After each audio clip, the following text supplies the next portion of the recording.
today. Ready for your farm tour? Hop in, let's go for a ride.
5 years ago, we decided to transfer our corn and soybean farm back into a cattle ranch.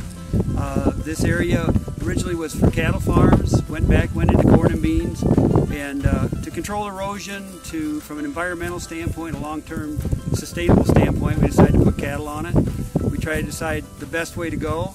When we did, we decided to go to raising Angus cattle, which are the best quality cattle, predictable cattle in the system today. We also decided to go to rotational grazing. In a rotational grazing program, we move the cattle daily or every 2 days, so they're on tall grasses like these on a daily basis. They're never eating something down to the ground. They'll be on it for a day or two and off of it, and then they'll be off of it for about 28 to 30 days. At that point in time, you'll get good regrowth like you see here today, and then we'll move the cattle back. Notice here, we've got several different species of grasses. We don't run a monoculture.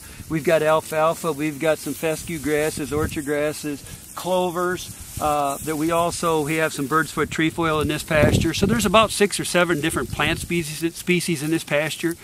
What that does, it gives you biodiversity. It helps with insect populations, bird populations, and the total environment for the animals and for the creatures. The other thing it's done, what we've really seen, is the difference in the soils. The soil has become more porous and open to accept water. It's just changed the total texture and the life that's in the soil, and for a long-term benefit.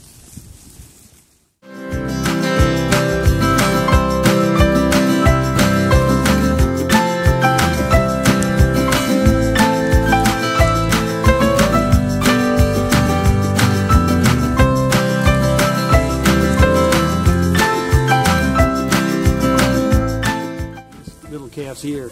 It's got the 7803 is its identification number. Also on that ear tag is its mother's number and its father's number. And that calf's number actually tells it's a 7803. The 7 is the year it's born, the 8 is usually the month it's born, and the 03 is its mother's number.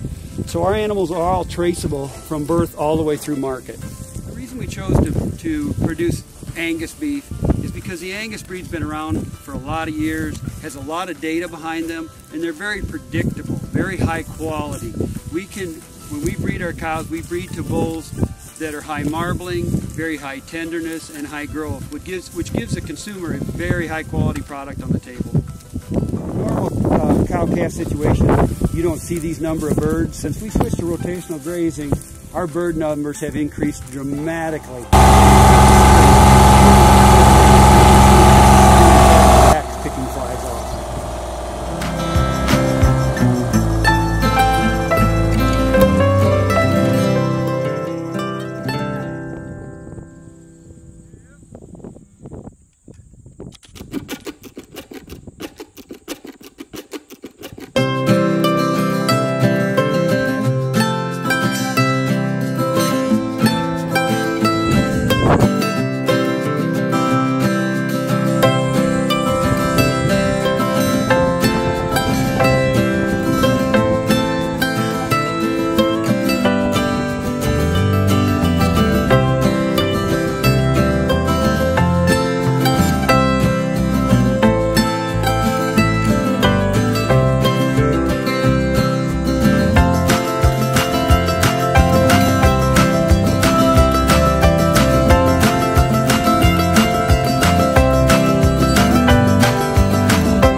As we just watched Bob move this group of cattle into a different paddock, this group of cattle are mainly our yearlings and our finished cattle that are ready to harvest. These cattle are anywhere from probably 12 to 24 months old. As you can see, they've grown up from them little calves. At this stage, they produce very high quality meat. They get pretty tame, as you can also see. They're not too wild, and most of our cattle aren't. We have a good relationship with our cattle. They know we protect them, we take care of them. They depend on us, and we depend on them.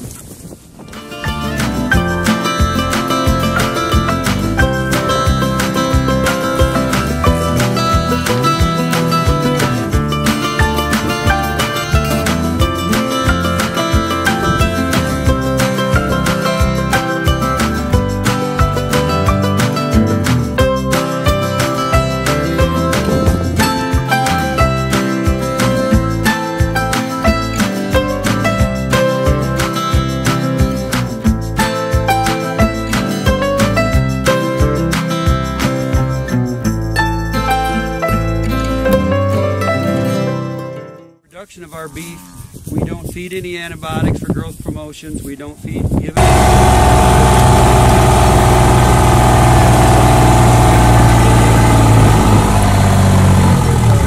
forage crops that we use are GM. Everything's non-GMO.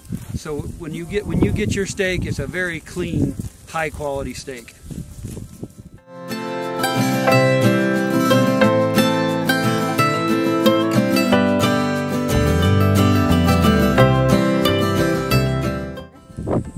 Here is a field that we had sorghum sudan grass we grazed this summer. Then we came in and we seeded wheat into it, but it's also got radishes and turnips in it. We actually will plant radishes and turnips.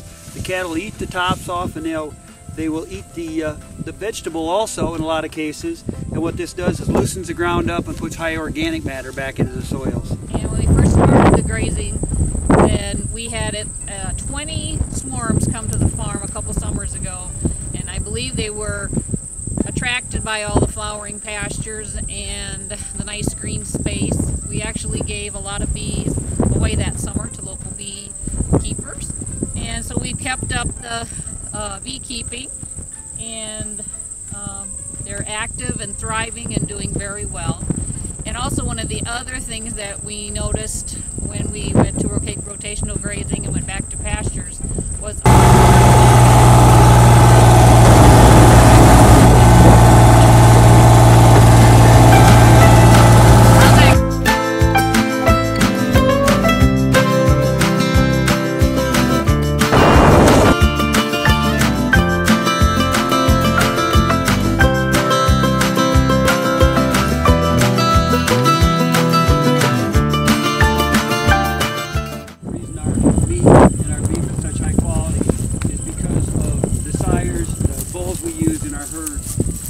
muscular, they're very high growth, and they produce a very high quality product.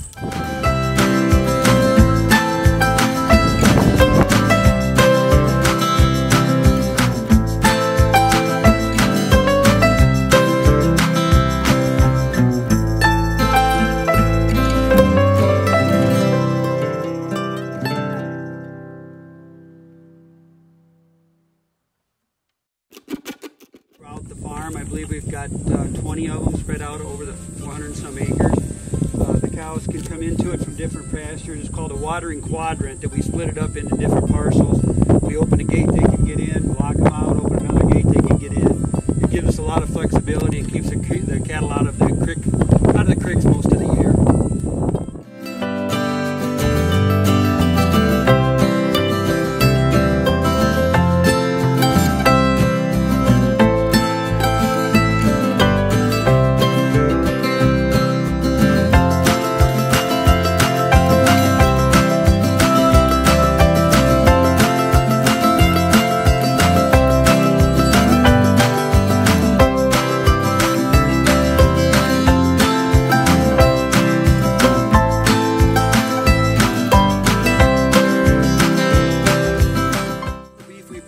Is born and raised on this farm. We don't bring anything else in. We don't don't buy from anybody else. It's all traceable back to right here.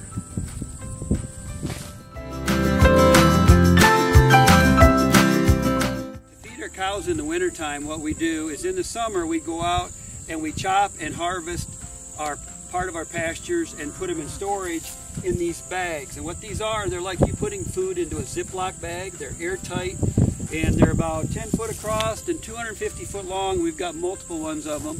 What that does is that it ensiles that grasses and legumes and alfalfa. It makes it very palatable. It makes it so our cattle are eating a very high quality forage throughout the winter, along with some dry hay. And that's how we feed our cattle through the wintertime in rough Iowa winters. Thanks for taking the time today to come on our farm tour with us. We hope you enjoy our high quality grass-fed beef.